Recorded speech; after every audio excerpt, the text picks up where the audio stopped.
Let's get to 4.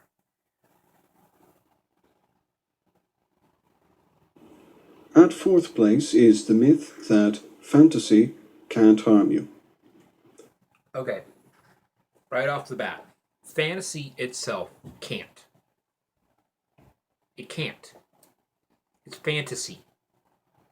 It is make believe. It's just things in your head. You can imagine, oh, I'd love to do this, I'd love to do that.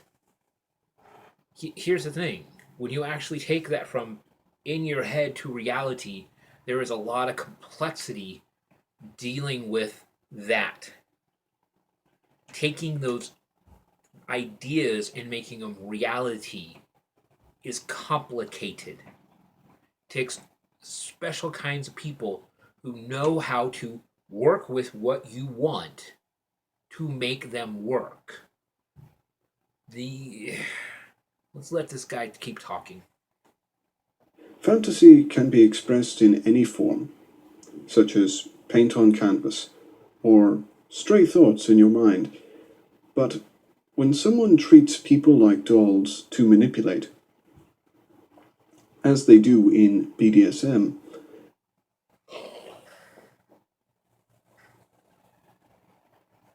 Okay. We do not treat people like dolls to manipulate them. We don't. We have consensual agreements based on desires.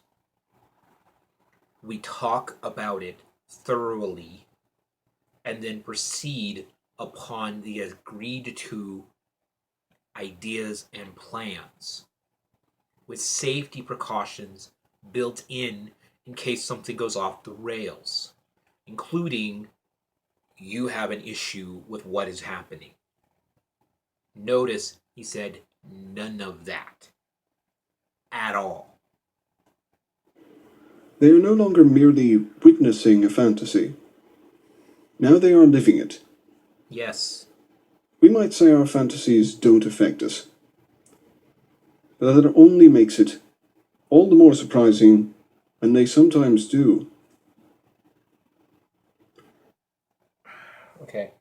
Again, totally skipped all of the factors involved in taking it from something from a concept to reality. There's all of this in the middle that has to happen: conversation, negotiation, consent. Didn't bring up any of those. And now he has a picture on his screen here for the Stanford prison experiment. Seriously, go look at this thing. It is as foreign to BDSM as anything else. Because the reality is that what the Stanford prison experiment was, there was no conversation, no negotiation, no consent, except for the you're here, and there was no safety protocols. BDSM is often described as a collection of authority role plays.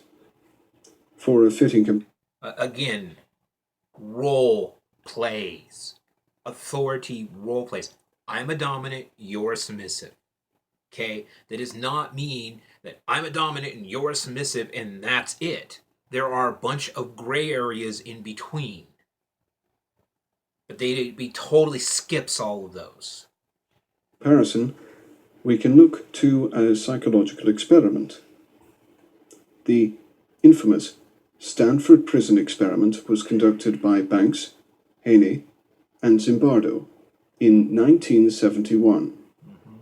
Participants for the experiment were 22 specifically chosen, well-adjusted young men, and they were each assigned a role to play. Half of the men were assigned to play the role of guards God, this guy talks incredibly of fucking their slow. pretend prison, and the other half of the men were assigned to play the role of prisoners. Uh-huh. The guards had to command the prisoners, and the prisoners had to obey the guards. Lastly, Dr. Zimbardo took on the role of the prison's superintendent. The roleplay took its toll on the participants. The wardens became increasingly aggressive, both physically and verbally, and the prisoners became increasingly distressed and unresponsive. And the specific setup of the Stanford prison experiment is something that does not ever happen inside the world of BDSM. It doesn't. It just does not happen. This is a false analogy. The experiment continued. Both groups integrated their roles into their own identities more and more. And the environment became increasingly dehumanizing. Yes. 5 prisoners had to be released early after suffering extreme emotional distress until the experiment was terminated after just 6 days. Again, The what does this have to experiment do with also BDSM? had lasting effects on Dr. Zimbardo, who would later compare his experiment to the infamous Abu Ghraib prison in Iraq. Again, what does this have to do with BDSM? Nothing. Not a damn thing. This is him simply looking for something to say, this is the way BDSM is. And it's not. Okay? Again, look at the structure of that experiment. Okay? There was no negotiation between the partners about what was going to be happening. It was simply, you are this, you are this. That does not happen in BDSM. There was no safety protocols, such as safe words, to say, stop, you're going too far. It didn't exist. The closest you can compare this to would be RAC, risk-aware kink. But again, even in that, there are safety protocols predetermined. Okay? There are limits placed upon both participants. In this, there was not really any limits placed. It was basically, you're in charge. You're in charge. You have to do what you're told. No negotiation between the individuals at all. It was just, you are this, you are this. That's not how BDSM works. And he has a thing on the screen, role play with real authority. Real in quotations. Of course, all authority is to some extent roleplay, and everyday authorities have been given customs that have become internationally famous. For instance, a judge often wears a wig to take on their role as the trier of law. In the UK. And bangs their gavel to deliver closure. True. Or a soldier puts on a beret to show their what allegiance. Does this have to do with BDSM? What does it have to do with BDSM? Stripes to indicate their rank. Again, what does this have to do with BDSM? Often authorities have special names such as Your Honor or Lieutenant. And? The origins of authority can be very different. Okay. Inside the community, terms like Dom, Master, Sir are not ranks. They are titles. No one, I don't walk into a BDSM club and because I'm a master, all the submissives bow down to me because I have the title master. That's not how this works. But this guy obviously doesn't know what the fuck he's talking about. Historians tell us of the divine right of kings, and modern people talk about democracy and employment. However, no matter where authority comes from, it can be misused.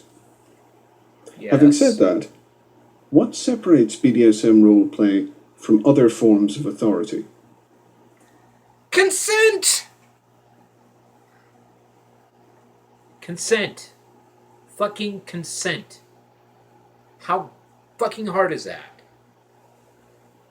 Absurdity of roleplay is what he has on screen right now.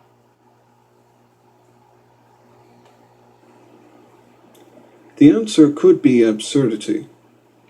Some people say BDSM fantasies are too bizarre for them to take seriously. However, just because something is unusual punishment doesn't mean it isn't cruel. And no matter how much fantasy is involved, the harm is still just as real. No, it's not. Because the thing about it is that we don't just beat somebody and then walk away. We do things called aftercare, where we sit and hold the person and talk to the person, and then we actually talk to them later in that evening or later in that afternoon, and then the next day and maybe a week later, and check in on them and make sure they are okay. Find out what was good, find out what was bad. We do a post-mortem on the scene. Doesn't talk about any of that. He just acts as if, you